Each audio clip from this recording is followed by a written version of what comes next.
Hello friends, आज हम बात करेंगे नींद नहीं आने के क्या कारण हो सकते हैं।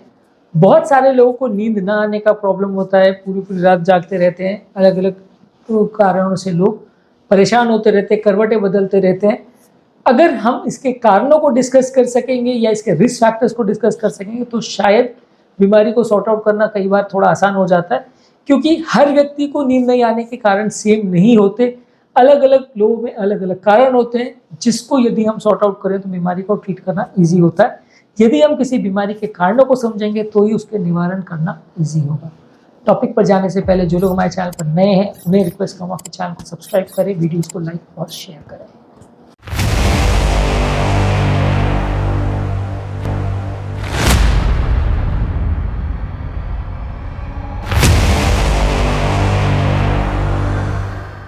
सबसे पहला फैक्टर है उम्र ज़्यादा होना। जैसे जैसे उम्र बढ़ते जाती है नींद फ्रैगमेंटेड होने लगती है, टूटने लगती है, नींद लगना मुश्किल हो जाता है। ये काफ़ी कॉमन समस्या है जो उम्रदराज पेशेंट को झेलना पड़ता है।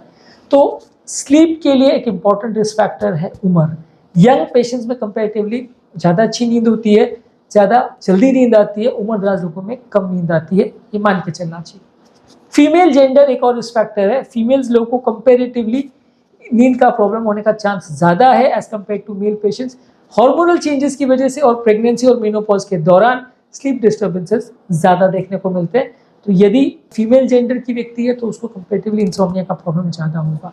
स्ट्रेस और एंग्जाइटी एक इंपॉर्टेंट फैक्टर है। इनफैक्ट ये सबसे ज़्यादा इंपॉर्टेंट फैक्टर है जिसकी वजह से लोगों को नींद नहीं आती। जब कभी भी आपका मन तनाव में है, स्ट्रेस में है, एंग्जाइटी में है, तो नींद यूजली नहीं आती है। ये काफ़ी कॉमनली लोगों ने देखा होता है। तो स्ट्रेस को कम करना बहुत ज़्यादा ज़रूरी है यदि आपको स्लीप का प्रॉब्लम है तो। स्लीप का प्रॉब्लम के लिए स्ट्रेस को आप कम करना चाहते हैं तो योगा, प्राणायाम, डीप ब्रीथिंग एक्सरसाइज, मेडिटेशन, ये सारी चीज़ें करिए। ये आपके मेंटल स्ट्रेस लेवल्स को कम करेगी और इससे आपको ओवरऑल एंग्जाइटी फैक्टर भी कम होगा, बेटर नींद आपको आएगी। इसके अलावा यदि आपको कोई मानसिक बीमारी है, जैसे एंग्जाइटी का प्रॉब्लम है, डिप्रेशन का प्रॉब्लम है, पोस्ट ट्रॉमेटिक स्ट्रेस डिसऑर्डर है, बाइपोलर डिसऑर्डर है, इस तरह के पेशेंट्स को भी नींद ना आने का प्रॉब्लम ज़्यादा होता है। इस तरह के पेशेंट्स को कई बार वैसी दवाइयाँ भी चल रही होती है और वो दवाइयों को ना रिस्पॉन्ड करे, इसका भी चांस ज़्यादा होता है, क्योंकि उनका न्यूरोट्रांसमीटर लेवल थोड़ा अलग तरीके का होता है, अलग लेवल पे होता है। और ऐसे लोग कई बार दवा को रिस्पॉन्ड भी नहीं करते हैं या कम अच्छा रिस्पॉन्ड करते हैं, इसे समझना ज़रूरी है। तो जिन किसी को भी साइकेट्रिक प्रॉब्लम है या मानसिक विकृतियाँ या बीमारियाँ हैं, उनको नींद आने का प्रॉब्लम हो सकता है। इसके अलावा क्रॉनिक मेडिकल कंडीशन जैसे पेन प्रॉब्लम्स है, जिनको फाइब्रोमाइल्जिया है या एस्थमा जैसी प्रॉब्लम है या पार्किंसन डिजीज जैसी बीमारी है जो मूवमेंट्स करवाती है, इसमें भी कई बार नींद नहीं आती है। जिन लोग को जॉइंट पेन वगैरह का प्रॉब्लम है, उनको बार बार पेन होता रहता है, इससे उनकी नींद कॉम्प्रोमाइज होती है। रेस्पिरेटरी प्रॉब्लम वाले पेशेंट्स को बार बार एस्थमा की वजह से अटैक आता है, खांसी आती है तो नींद खुलती है। स्लीप एपनिया वाले पेशेंट्स को भी बार बार फैट की वजह से श्वास की नली दब जाती है तो नींद खुलती है, तो नींद प्रॉपर नहीं होती। मूवमेंट डिसऑर्डर्स या पार्किंसन वाले पेशेंट को हाथ वाथ बार बार रात को हिलता रहता है तो कंपन की वजह से नींद नहीं आती है। तो इस तरह से अलग अलग तरह की मेडिकल बीमारियों वाले पेशेंट्स को भी नींद नहीं आए, ऐसा हो सकता है। हार्ट फेलियर वाले पेशेंट्स के साथ भी ऐसा होता है कि जब वो रात को सोते हैं तो सोते के समय उनका लंग्स पे पानी भर जाता है, जिसकी वजह से उन्हें उठ के बैठना पड़ता है और नींद पूरी नहीं होती। अपने कई हार्ट फेलियर के पेशेंट्स ऐसे दिखे सुने होंगे जो पूरी रात बिस्तर पर लेट ही नहीं पाते, उनको चेयर पे बैठे बैठे ही काटनी पड़ती, क्योंकि रात को जैसे ही सोते हैं सांस फूलने लगता है, उठ के बैठना पड़ता है। तो हार्ट फेलियर भी एक इंपॉर्टेंट कारण है जिस वजह से लोग की नींद कॉम्प्रोमाइज होती है। इसके अलावा कोई व्यक्ति अगर सब्सटेंस अब्यूज करता है, जैसे अल्कोहल, कैफीन, निकोटीन, ये सारी चीज़ें करता है, खासकर अगर सोते के समय इसको लेता है, तो इस तरह के लोगों को नींद ना आने का प्रॉब्लम हो सकता है। आपको इस तरह के एडिक्शंस को कम करना है यदि आपको नींद का प्रॉब्लम है तो। कुछ मेडिसिन जैसे ब्रेन को स्टिमुलेट करने वाली मेडिसिन, स्टेरॉइड्स, नेजल डिकंजेस्टेंसी जो नाक को खोलने वगैरह के लिए यूज़ करते हैं, ये सारी दवाइयाँ भी कई बार आपकी नींद को कॉम्प्रोमाइज़ करती है। यदि आप इस तरह की मेडिसिन यूज़ कर रहे हैं तो इससे भी आपकी नींद कॉम्प्रोमाइज़ हो सकती है। इसको आप बंद करें या कम करें तो अच्छा है।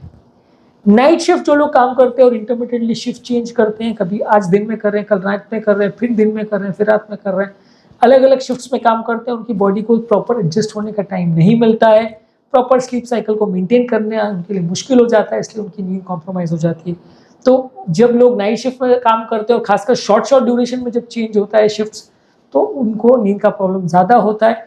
नाइट शिफ्ट वर्कर्स के लिए क्या चीज़ों का ध्यान रखना है, उस पर ऑलरेडी हमने डिटेल वीडियो किया है अपने चैनल पर।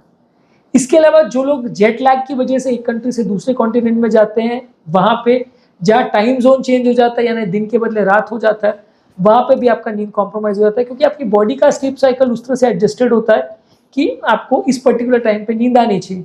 उसके बदले यदि आप कोई और कंट्री में चले गए जहाँ दिन के बदले रात है और 12-13 घंटे का डिफरेंस है, तो वहाँ पे कई बार 1-2 दिन आपको एडजस्ट करने में लगता है, जेट लैग होता है, उस टाइम पे भी नींद नहीं आती है। स्लीप हैबिट्स जिनकी खराब है, जो लोग सोते समय ध्यान नहीं देते, मोबाइल यूज़ करते हैं, इरेगुलर बेड टाइम करते हैं, सोने से पहले वो खाना ज़्यादा खा लेते हैं या सोने से पहले वो दवाइयाँ ज़्यादा ले लेते हैं या ओवर एक्सरसाइज कर लेते हैं या स्नान कर लेते हैं, तो वो सारी लोगों को कई बार नींद का प्रॉब्लम हो सकता है। स्लीप हाइजीन के बारे में और इंसोम्निया के टिप्स पर इन वीडियोस पर हमने बात की है कि क्या क्या चीज़ें नहीं करनी चाहिए जिससे नींद कॉम्प्रोमाइज़ हो सकती है। बहुत ज़्यादा मसालेदार खाना, बहुत ज़्यादा चाय और बहुत ज़्यादा अल्कोहल यदि आप सोने के पहले लेते हो और यदि आपको एसिड रिफ्लक्स का प्रॉब्लम है, तो उससे भी नींद कॉम्प्रोमाइज़ हो सकती है, क्योंकि बार बार खट्टी डकारें आएंगी और नींद कॉम्प्रोमाइज़ हो सकती है। स्लीप एनवायरनमेंट अगर अच्छा नहीं है, कमरा अच्छा नहीं है, वहाँ पे साउंड्स कंटिन्यूसली आ रहे हैं, घड़ी की टिक टिक हो रही है, या आसपास बच्चे चिल्ला रहे हैं, बच्चों की आवाज़ें आ रही है, या स्पाउस को कोई फ़ोन आ गया या कोई अलार्म्स बज रहे हैं, तो इस तरह के वातावरण में जहाँ सोने के लिए एनवायरनमेंट अच्छा नहीं है, आपको शांति का वातावरण नहीं मिल रहा है, उस वजह से भी नींद कॉम्प्रोमाइज़ काफ़ी कॉमनली होती है। कई बार जो लोग बहुत क्राउडेड एरियाज़ में रहते हैं, एक रूम में कई लोग रहते हैं या फैमिली में कई लोग को रूम शेयर करना पड़ता है जगह की तंगी की वजह से, वहाँ इस लोगों को इंसोम्निया का प्रॉब्लम या नींद ना आने का प्रॉब्लम ज़्यादा होता है। स्लीप से रिलेटेड बीमारियां जैसे ऑब्स्ट्रक्टिव स्लीप एपनिया और restless leg syndrome, periodic limb movement syndrome, ये नींद को कॉम्प्रोमाइज़ कर सकती है कि उसमें सडनली हाथ पाँव हिलते हैं और आपकी नींद सडनली टूट जाती है और फिर बाद में दोबारा नींद आने में प्रॉब्लम होती है। जिन लोगों को रात भर फ़ोन कॉल्स वगैरह भी आते रहते हैं, उनकी भी नींद कई बार कॉम्प्रोमाइज़ हो जाती है, फिर बाद में नींद आना मुश्किल होता है। ये हमारे साथ भी होता है, एज अ कार्डियोलॉजिस्ट की रात को 2 बजे 3 बजे फ़ोन आता है और उसके बाद कई घंटों तक नींद नहीं आती, आप करवट बदलते रहते हो। क्रॉनिक अगर दिमाग में कोई स्ट्रेस है, मेंटल स्ट्रेस है, कोई चीज़ की क्रेविंग है, रिस्पॉन्सिबिलिटी रिलेटेड प्रॉब्लम्स है, जॉब में कोई प्रॉब्लम्स है, तो वैसे लोग को भी कई बार नींद नहीं आती है। अगर सोशली लोग दिमाग शांत रख के सोच पाते हैं या परिवार का कोई स्ट्रेस वगैरह नहीं हो, तो वैसे लोगों को नींद थोड़ी अच्छी आएगी एज कम्पेयर टू उन लोगों के जिनके परिवार में तनाव है, स्ट्रेस है या टेंशन वाला माहौल है। इसके अलावा हार्मोनल चेंजेस की वजह से प्रेगनेंसी वाले पेशेंट, थायराइड वाले पेशेंट, मीनोपॉज वाले पेशेंट्स को भी हार्मोनल प्रॉब्लम्स की वजह से नींद का इशू हो सकता है। जिन लोगों को भी हार्मोनल इश्यूज है, उनको इस तरह का प्रॉब्लम आ सकता है। नार्कोलेप्सी एक ऐसा बीमारी है जिसमें लोगों को रात को नींद नहीं आती और दिन में बहुत ज़्यादा स्लीपीनेस होता है। ये भी एक ब्रेन रिलेटेड बीमारी है जिसकी वजह से लोगों को कई बार नींद कॉम्प्रोमाइज़ होती है। एक होता है रेस्टलेस लेग सिंड्रोम। इसमें क्या है, रात को कंटिन्यूसली जब आप सोते हैं तो अनकंफर्टेबल सेंसेशन होते रहते हैं और पाँव कंटिन्यू हिलते रहते हैं, जिसकी वजह से आपको नींद नहीं आती और आपके बार बार नींद खुलती है। आप सोने जाते हो, बार बार पाँव हिलता है, आपकी नींद खुल जाती है। इसी तरह से पीरियोडिक लिम्ब मूवमेंट सिंड्रोम में भी ऐसा है कि आपकी सोने के बीच में सडनली हाथ पाँव हिलेगा, आप कंट्रोल नहीं कर पाओगे, ब्रेन का कुछ प्रॉब्लम है इसकी वजह से, और नींद इस वजह से कॉम्प्रोमाइज़ हो जाती है। तो इसको थोड़ा सा ध्यान रखने की ज़रूरत है। स्लीप का टाइमिंग प्रॉपर होना चाहिए। स्लीप का टाइमिंग जिन लोग का चेंज होता है, ये भी क्या स्लीप हाइजीन के पार्ट में आता है, तो वो मेंटेन नहीं करते हैं तो उनको भी कई बार स्लीप का प्रॉब्लम होता है। और कुछ लोग को जिनको शिजोफ्रेनिया या बाइपोलर डिसऑर्डर जैसे सीरियस साइकाट्रिक प्रॉब्लम्स होते हैं, उनको भी कई बार नींद ना आने का प्रॉब्लम हो सकता है। उनको भी कई बार ब्रेन के रिलेटेड हार्मोन्स का प्रॉब्लम होता है, जिससे कि उनकी नींद कॉम्प्रोमाइज़ हो सकती है और उनको नींद के लिए भी अलग से ट्रीटमेंट लेना पड़ता है।